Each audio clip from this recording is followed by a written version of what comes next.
Hello दोस्तों, स्वागत है आपका फ्लाइंग कपल व्लॉग्स में। आज की वीडियो में हम बात करने वाले हैं कि अगर आप पोर्तुगल आ चुके हैं या आने वाले हैं तो आपको घर कैसे ढूंढना है, कैसे आपको अफोर्डेबल घर मिलेगा और क्या क्या ऑप्शंस आपके पास अवेलेबल है और किस एरिया में आप घर ढूंढ सकते हैं। तो चलिए आज का व्लॉग शुरू कर लेते हैं। बात करते हैं कि आप पोर्तुगल में आने के बाद अपना घर कैसे ढूंढें।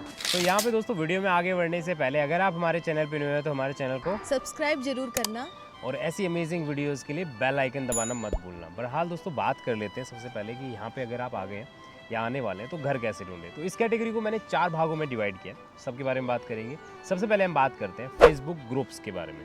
फेसबुक ग्रुप का मतलब है कि आप कोई भी फेसबुक पे पोर्तुगल का ग्रुप ज्वाइन कर सकते हो, जिससे आपको हेल्प मिलेगी घर ढूंढने में और जॉब ढूंढने में।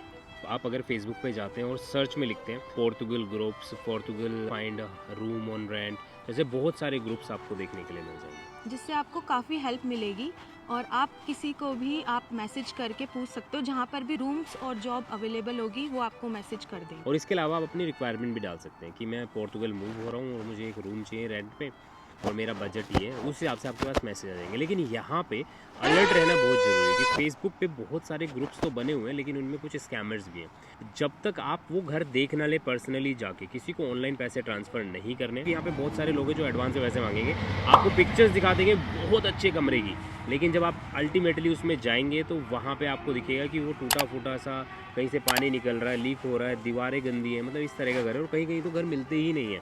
आप जाएंगे और जैसे ही आप रूम खोलते हैं वहाँ पे जो ओनर होता है घर का वो बोलेगा भाई आप कौन। तो इस तरीके से नहीं करना है, एडवांस पैसे किसी को नहीं देना जब तक आप रूम अपनी आंखों से पर्सनली वहाँ पे फिजिकली जाके ना देख लें।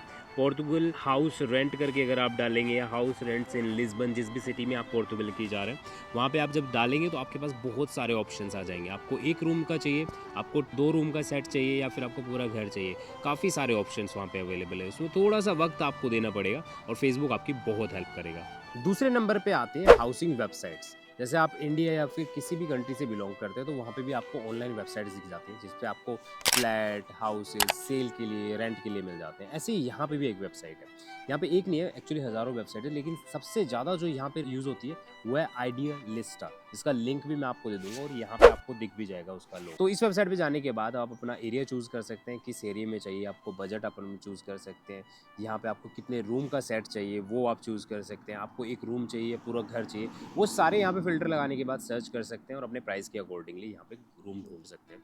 यहाँ पे जो ऑप्शन आपको मिलते हैं वो काफ़ी बेटर होते हैं। अभी आजकल क्या है, लिस्बन का जहाँ मैं रहता हूँ, लिस्बन में प्राइस काफ़ी हाई है।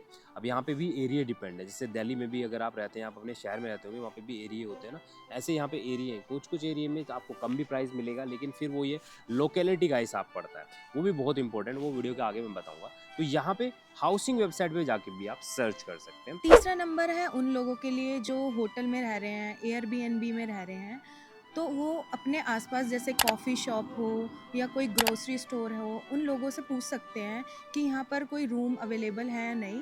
या अपने नेबर्स से भी पूछ सकते हैं, मतलब जो आपके आसपास है या फिर जिससे आपने एयरबीएनबी लिया है, या होटल में कोई कर्मचारी जो काम करता है, जो वर्कर्स काम करते हैं, उनसे भी आप हेल्प ले सकते हैं, क्योंकि बहुत बार ये लोग आपकी हेल्प करते हैं और बहुत अच्छे ऑप्शंस आपको मिल जाते हैं अफोर्डेबल प्राइस में। तो इससे भी आपको काफ़ी हेल्प मिलेगी। यहाँ पे लोग बहुत ज़्यादा सपोर्टिव हैं, तो अगर आप यहाँ पे आएंगे और किसी से पूछेंगे तो वो आपकी हेल्प ज़रूर करेंगे। बट यहाँ पे पूछने में सिर्फ एक ही प्रॉब्लम है कि आपको पोर्तुगीज़ आनी चाहिए, क्योंकि काफ़ी ज़्यादा जगहों पे, इवन 90% जगहों पे सिर्फ पोर्तुगीज़ बोली जाती है, तो थोड़ी सी यहाँ पे आपको स्ट्रगल उसमें करना पड़ेगा।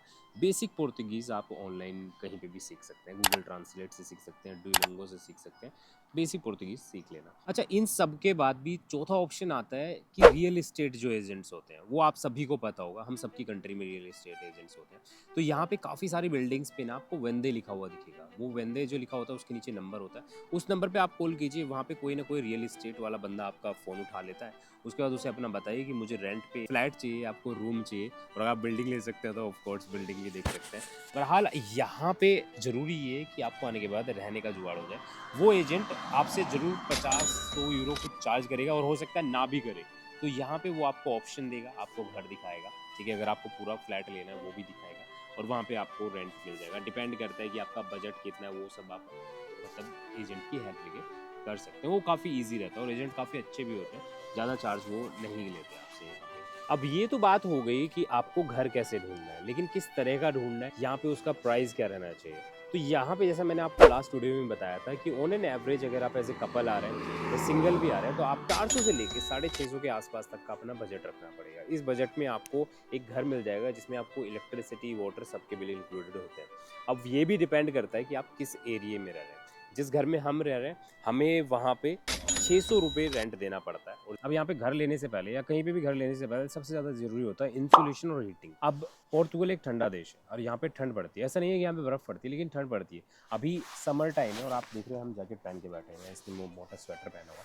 तो यहाँ पे आप समझ सकते हैं कि ठंड कितनी पड़ती है। अगर विंटर के टाइम पे आपके कमरे में हीटिंग नहीं है, आपके घर में हीटिंग नहीं है, तो आप बहुत ठंड में मरने वाले हो, बहुत ज़्यादा ठंड लगेगी और ब्लैंकेट भी काम नहीं आएंगे। तो ऐसे में घर में हीटिंग होना ज़रूरी है और इंसुलेशन और वेंटिलेशन होना ज़रूरी है कि जिस कमरे में, अगर आप फॉर एग्जांपल आपने एक रूम लिया उसमें विंडो होनी बहुत ज़रूरी है। विंडो होगी थोड़ी ऑक्सीजन अंदर आएगी, वेंटिलेशन होगा, एक फ्रेशनेस, एक ताजगी कमरे में रहती है। और वहीं बंद होगा तो उसमें फिर वो ये दम घुटने वाला सीन बन जाता है। इस चीज़ का भी आपको घर लेते हुए ध्यान रखना तो ये वो सारे पॉइंट्स थे जो आपको ध्यान रखने हैं पोर्तुगल में घर ढूंढने के लिए। है। और अगर आप ये सारे पॉइंट्स अपने ध्यान में रखते हैं तो आपको एक अच्छा घर मिल जाएगा। इसके अलावा दोस्तों यहाँ पे जॉब कैसे ढूंढते हैं और आपकी सैलरी क्या रह सकती है और क्या क्या अच्छे ऑप्शंस हैं वो भी हम आपको अगली वीडियो में बताएंगे। तो हमारी ऐसी वीडियोस में बने रहिए, हमारे चैनल को सब्सक्राइब करना मत भूलिएगा और लाइक इस वीडियो को जरूर कर दीजिएगा और शेयर कर दीजिएगा उन सभी अपने दोस्तों के साथ जो पोर्तुगल आने का सोच रहे हैं। Thank you.